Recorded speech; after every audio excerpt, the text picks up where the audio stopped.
बच्चों, आज मैं तुम्हें बताऊंगी कि बीजीय व्यंजक की डिग्री कैसे निकालते हैं, यानी degree of algebraic expression. Algebraic expression कितने प्रकार के होते हैं? वो मोनोमियल हो सकते हैं, बाइनोमियल हो सकते हैं, ट्राइनोमियल हो सकते हैं या पॉलिनोमियल, यानी एक पदीय, एक पद का हो सकता है, द्विपदीय, त्रिपदीय या बहुपदीय। तो देखो, मैंने एक अलजेब्रिक एक्सप्रेशन लिख रखा है। तो ये कैसा है? ये पॉलिनोमियल है, यानी बहुपदीय। देखो, इसमें कितने पद हैं? पहला पद 2x की पावर 3 और दूसरा पद x की पावर 2, तीसरा पद 6x और चौथा पद 7। क्योंकि यहाँ पर प्लस का साइन है तो ये पदों को सेपरेट कर रहा है, अलग अलग कर रहा है। तो इसमें कितने पद हैं? 4 पद। ठीक है, तो अब देखते हैं कि पदों की अलग अलग डिग्री कैसे निकालते हैं। तो सबसे पहले हम पद जो है उनकी डिग्री देखेंगे और फिर पूरे बीजीय व्यंजक की डिग्री कैसे निकाली जाएगी। तो बच्चों देखो, जो तुम्हारा ये पहला पद है तो इसमें एक न्यूमेरिकल नंबर है और एक अलजेब्रिक नंबर है। तो न्यूमेरिकल नंबर को छोड़ दो, उसको मत देखो, केवल हम अलजेब्रिक नंबर देखेंगे और उसकी पावर कितनी है, बस हमें इससे मतलब है। तो इस वाले टर्म में अलजेब्रिक नंबर तुम्हारा क्या है? x। अब इस x की पावर कितनी है? पावर का मतलब जानते हो कि x को x से कितनी बार मल्टीप्लाई की गई है? 3 टाइम्स। तो ये x की पावर हो गई। तो x की पावर है 3। तो जितनी भी उस टर्म में जो अलजेब्रिक नंबर होता है या जिसको वेरिएबल बोलते हैं, उसकी पावर जितनी होती है वही उस टर्म की डिग्री होती है। तो ये जो टर्म है हमारी 2x की पावर 3, तो इसकी डिग्री कितनी हो गई? 3। ठीक है, अब दूसरा वाला टर्म यानी दूसरा पद देखते हैं। तो उसमें x की पावर कितनी है? 2। तो इस टर्म की डिग्री कितनी होगी? 2। थर्ड टर्म यानी तीसरा पद देखो, 6x। अब इसमें x की पावर कितनी है? अगर देखो, x केवल एक बार आया है, ठीक है, तो x की पावर कितनी है हमारी? 1। ठीक है, ये देखो, अगर हम इसको इस तरह से लिखें तो ये x की पावर कितनी है? 1, क्योंकि x एक ही बार आया है। ठीक है, तो इसकी जो डिग्री हो गई कितनी हो गई? 1। अब देखो 7 में तो कोई वेरिएबल है ही नहीं, ये तो न्यूमेरिकल नंबर है और हम वेरिएबल की पावर को ही तो डिग्री मानते हैं। तो वेरिएबल यहाँ नहीं है, इसका मतलब है कि जो ये x है इसकी पावर कितनी है? इसकी पावर है 0, यानी x एक बार भी नहीं आया। तो इस पूरे जो टर्म है 7, उसकी डिग्री क्या हो जाएगी? 0। अब देखो, हमने फर्स्ट टर्म की भी डिग्री निकाल ली, सेकंड टर्म की भी निकाली, थर्ड टर्म की भी निकाली और फोर्थ टर्म की भी निकाली। अब इसमें देखो, पहले वाले की कितनी है डिग्री? 3, दूसरे की 2, तीसरे की 1 और चौथे की 0। इनमें सबसे ज्यादा कौन सा है? तो ये देखो, फर्स्ट टर्म की डिग्री सबसे ज्यादा है। कितनी है? 3। तो जिस टर्म की डिग्री सबसे ज्यादा होती है वही डिग्री होती है पूरे अलजेब्रिक एक्सप्रेशन की, यानी बीजीय व्यंजक की। तो इस बीजीय व्यंजक जो कि एक बहुपद है यानी पॉलिनोमियल, इसकी डिग्री कितनी हो गई? 3।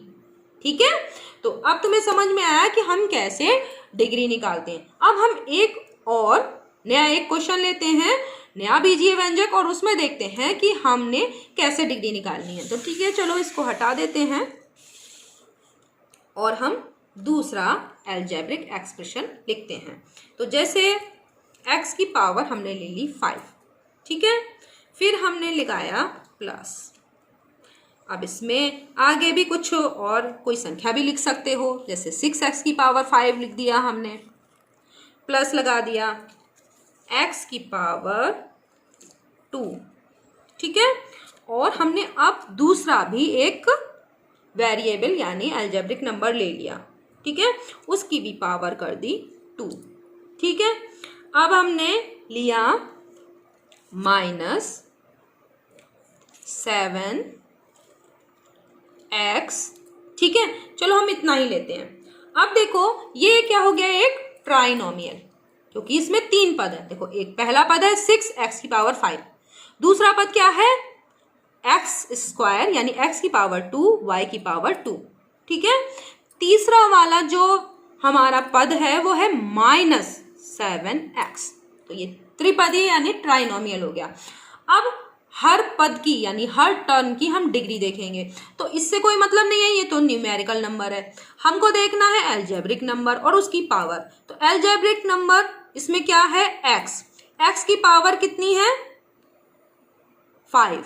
ठीक है, तो जितनी उस वेरिएबल की जो उस टर्म में है उसकी पावर होती है, वेरिएबल कह लो या बीजीय पद कह लो यानी अलजेब्रिक नंबर, तो उसकी पावर कितनी है, 5। तो x की पावर 5 है, इसका मतलब इस पद की जो डिग्री होगी वो कितनी होगी, 5 होगी कि नहीं, क्योंकि इसकी पावर 5 है x की। ठीक है, अब दूसरे में देखो, यहां तो 2 अलजेब्रिक नंबर हैं यानी 2 वेरिएबल हैं। तब हम इस पूरे टर्म की डिग्री कैसे निकालें। तो देख रहे हो कि इस वाले वेरिएबल यानी x की पावर है 2 और y की पावर 2, तो दोनों वेरिएबल की पावर कितनी है, इसकी भी 2 इसकी भी 2। तो डिग्री क्या होगी, इन दोनों की पावर को हम ऐड कर देंगे। ऐड करो तो 2 और 2 कितना हो गया, 4। तो इस पूरे टर्म की अब डिग्री कितनी निकलेगी, 4। तो ऐसा कभी हो कि एक की जगह पे हमारे अगर 2 वेरिएबल हो तो दोनों वेरिएबल की जो पावर होती है उसको हम क्या करेंगे, ऐड कर देंगे, वो उस टर्म की डिग्री होगी। तो इसकी डिग्री कितनी हो गई, 4, और इसकी डिग्री कितनी हो गई, इसमें x एक बार आया है। ठीक है, तो इसकी डिग्री कितनी होगी, 1, क्योंकि इसकी पावर कितनी है, 1, क्योंकि ये एक बार आया है। तो अब तुम देख रहे हो कि जो फर्स्ट टर्म थी यानी पहला पद था उसकी डिग्री थी 5, दूसरे टर्म की डिग्री है 4 और तीसरे की 1। अब इसमें देख रहे हो कि मैक्सिमम कौन सा है, तो फर्स्ट टर्म की डिग्री मैक्सिमम है। तो यही पूरे बीजीय व्यंजक यानी अलजेब्रिक एक्सप्रेशन की जो डिग्री होगी वो कितनी होगी, 5। तो अब तुम्हें समझ में आ गया होगा कि अगर हमारे 2 अलजेब्रिक नंबर या वेरिएबल दिए हों तब हम क्या करेंगे, तब दोनों की पावर को ऐड कर देंगे, वो उस टर्म की यानी उस पद की डिग्री होगी। ठीक है, तो चाहे 2 हमारे अलजेब्रिक नंबर्स दिए हों चाहे 1 अलजेब्रिक नंबर दिया हो, तो उसकी जो पावर होती है वो उस टर्म की डिग्री होती है, और जो मैक्सिमम किसी भी टर्म की डिग्री होगी वही उस पूरे पॉलिनोमियल हो चाहे कोई सा भी अलजेब्रिक एक्सप्रेशन हो उसकी डिग्री मानी जाती है। तो बच्चों तुम्हें अच्छे से डिग्री समझ में आ गया होगा कि हम कोई भी बीजीय व्यंजक दिया हो उसकी हम डिग्री कैसे निकालें। ठीक है, धन्यवाद।